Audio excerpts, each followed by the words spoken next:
So I'm being really lazy this morning, but I really need to go for a run. So I'm just trying to gather the motivation to get up.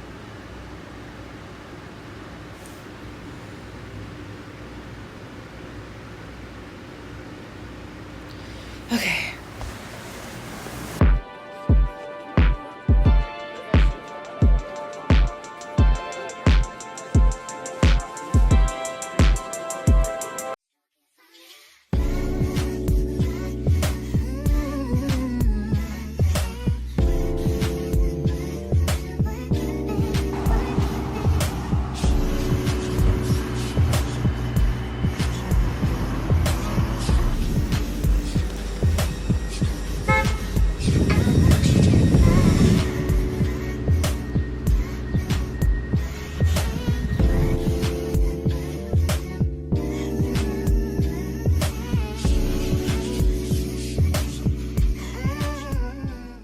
Okay, so this is future me.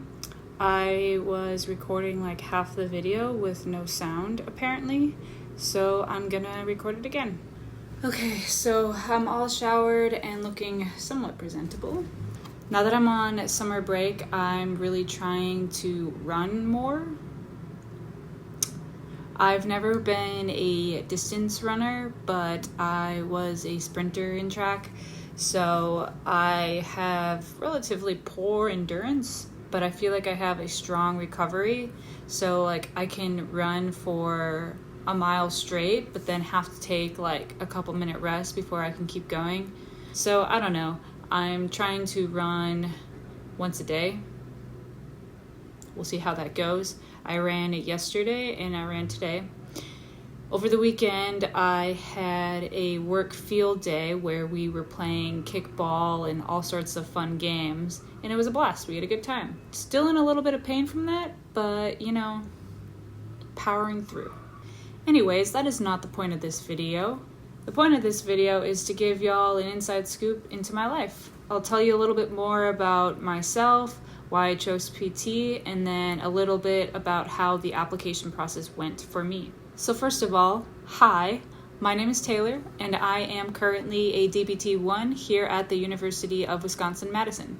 I'm psyched to be back. I also went here for undergrad, so it's comfortable and familiar for me. Okay, that was all I needed to catch up on. Pretend that didn't happen. Now back to past me. I wanted to start by taking you back to my undergrad experience and explain a little bit more about how I got to PT. I graduated high school in 2018 and applied to only one school. Why? Because they were the only school that had the major I was interested in, film. Everyone is always so surprised when I tell them I started off as a film major and somehow ended up in physical therapy. And I mean, I can't blame them.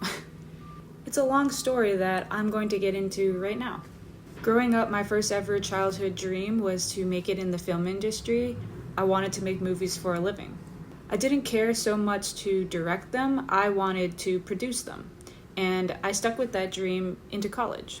In high school, there were only a few video film related classes that I could take, so I didn't really get to experience film until I got into college.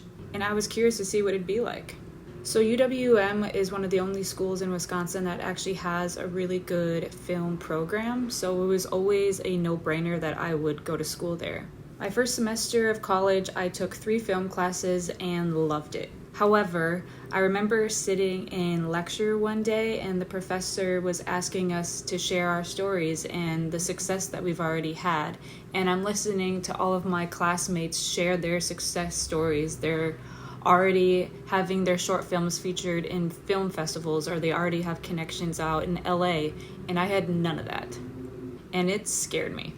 I knew my chances of actually being successful in the film industry were slim, but that was kind of the setting stone for me, made me question whether or not this was something I actually wanted to take a risk on.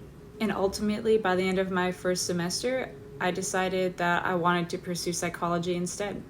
Psychology was another growing passion of mine that started to flourish in high school when I took AP Psychology. I absolutely loved my teacher in the class and had an overall great experience. I also had a growing interest in the brain for a few years prior. When I was 10, I lost one of my closest friends to brain cancer. And at the time, I was too young to understand the gravity of the situation, but as I got older, I became more interested in learning about her type of cancer and why it was termed terminal. And then also, fast forward again, now we're in my second semester of my freshman year of college. We had the task of writing a research paper on a topic of our choosing. So I chose to write my paper on the long-term effects of traumatic brain injury. Another family friend of mine had suffered a TBI when she was a kid, so I interviewed her and used her story throughout my paper. And then it was through interviewing her that I learned the important role of physical therapy throughout her recovery. And I thought, wow, this is something I could see myself pursuing. My problem was that I was afraid to take the first step because I was certain that I would fail, just like I had done with film. I had this interest in psychology, but I knew I didn't want to be a counselor and I wanted to work more in the healthcare field. But the idea of taking chemistry, physics, anatomy overwhelmed me and I pushed it off. Until the summer of 2020. That fall of 2019, I was considering transferring universities to UW-Madison. UW had always been a dream school of mine. They just didn't offer the film program that I was interested in pursuing originally. So I talked it over with my family, met with an advisor at UW, and made the decision to apply. And then in the spring of 2020, I was accepted. At the time, I thought I would still pursue something in the psych field. I was looking at pursuing a graduate profession in neuropsychology. But after the pandemic hit, I became really inspired by the frontline workers. So I talked with my advisor again and told her that I had this interest in healthcare but was unsure what career would suit me best. I had this interest in the brain and specifically traumatic brain injury. We were discussing career opportunities for me and she mentioned physical therapy. At this point, all the dots started to align. So at the end of my junior year of college, I made the official step to pursue pre-PT. I decided that I would still stick with my major in psychology, but then start taking the prereq courses that I needed for physical therapy. And let me tell you, it sucked. Not only did I have to take really difficult classes online because of the pandemic, but I was also trying to cram it all in my senior year. Ultimately, I had enough credits to graduate in 4 years with a degree in psych, but I still had a few outlying pre-PT classes that I would need to take throughout my post-baccalaureate years. I knew I would need to take a gap year and probably two, and that's exactly what I did. I eventually finished up all the classes I had left over and was working as a PT tech. In this chaos, I also decided to move to Texas. We had gone to visit and I fell in love with Galveston and they had a pre-PT program on the island, so I decided to give it a shot. When it came time to apply to schools, I applied to 3 schools in Texas, 2 schools in Wisconsin. I was waitlisted at UTMB Galveston, UW La Crosse, and UW-Madison. Eventually, I was rejected by UTMB and was really upset by that. It felt like all my hard work was now for nothing. I had moved to Texas to go to school there, and now they had just rejected me. So by spring of 2024, I was still on the wait list at Madison and La Crosse and was honestly starting to feel really annoyed. I thought that at that point my chances of getting in were next to nothing and that they should just reject me so that I can move on with my life. I had started doing research to find alternate careers, but nothing was interesting to me. Honestly, at that point, I was just feeling really lost. But then, the moment you've all been waiting for. It was April 2nd, and I was getting ready for work, and I had missed a call from the director of admissions at UW-Madison. I was literally about to walk out the door, and the last thing that I needed was my phone, and I look and I see a missed call from an unknown number with a voicemail. As soon as I realized it was from UW-Madison, I freaked out and all sorts of scenarios came flooding into my mind. I was like, okay, I either just got accepted or rejected, but at the same time, it seems kind of weird for them to call me to reject me and tell me that my dreams are crushed. So I immediately called the number back, and she didn't answer. I texted my boss telling her that I was going to be a little bit late, and I was racing around my living room waiting for her to call me back. And then she finally did and gave me the life-changing news that I was accepted into UW-Madison's DBT program.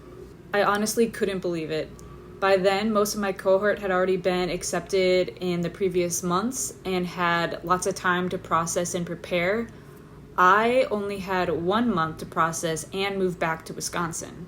However, I am so grateful to finally be here. We just finished up our first semester, which I will do a recap video of in a later video.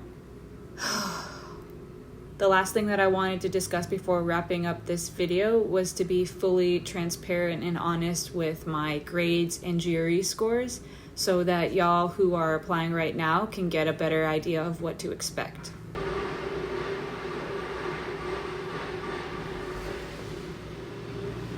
Oh my gosh, construction season in Wisconsin.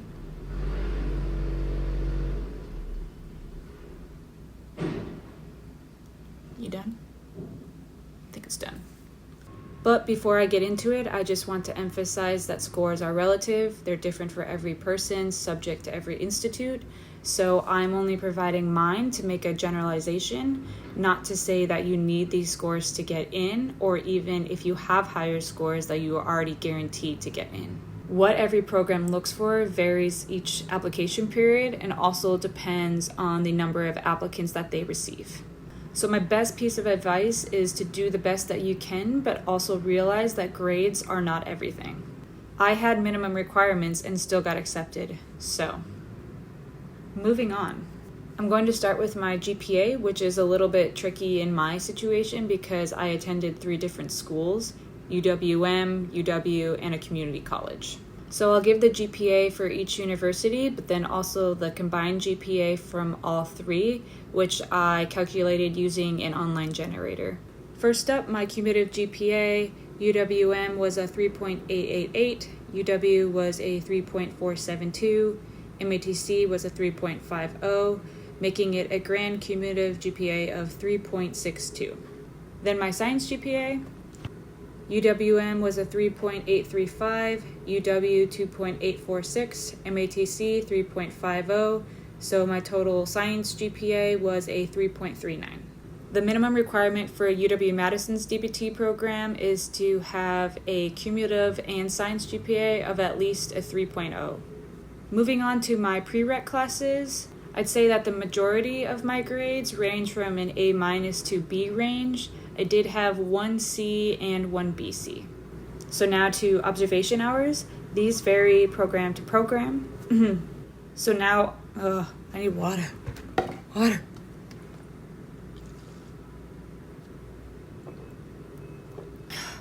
Hello? Nope.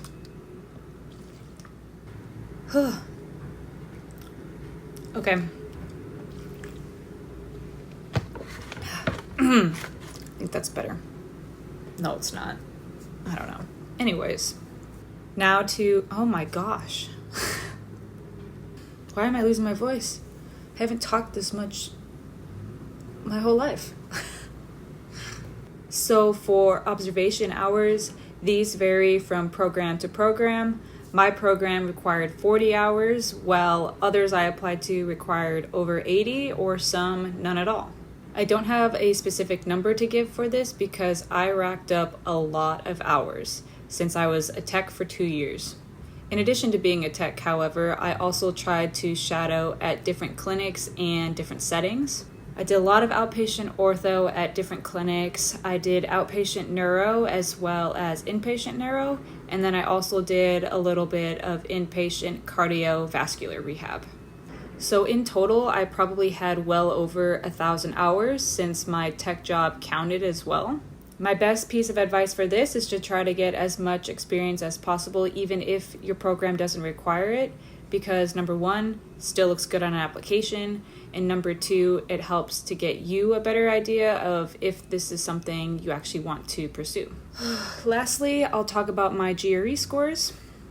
So I know that there are a few programs that no longer require the GRE, and to be honest, it's starting to fade and probably will look different 10 years from now. However, most programs today still require it, so it is still very much relevant, unfortunately. I have a lot of opinions on standardized testing and feel that it's not an accurate representation of one's true intelligence, especially for someone like me who struggles with test anxiety. I do not believe that one test can truly define my capabilities. So anyways, I took it twice and did the better of the two scores, so here they are. My verbal reasoning score was a 147, quantitative reasoning was a 146, and analytical writing was a 4, making it a grand total of 297. So then UW-Madison's minimum requirements: verbal was a 144, quantitative was a 144, and writing was a 3.5. All right, so that gives a good summary and a little insight into more about me. If you have any questions, please feel free to reach out by commenting or messaging me on Instagram, which I will also link in the description below. Thanks so much for watching. I hope everyone has a great rest of your day. See you next time.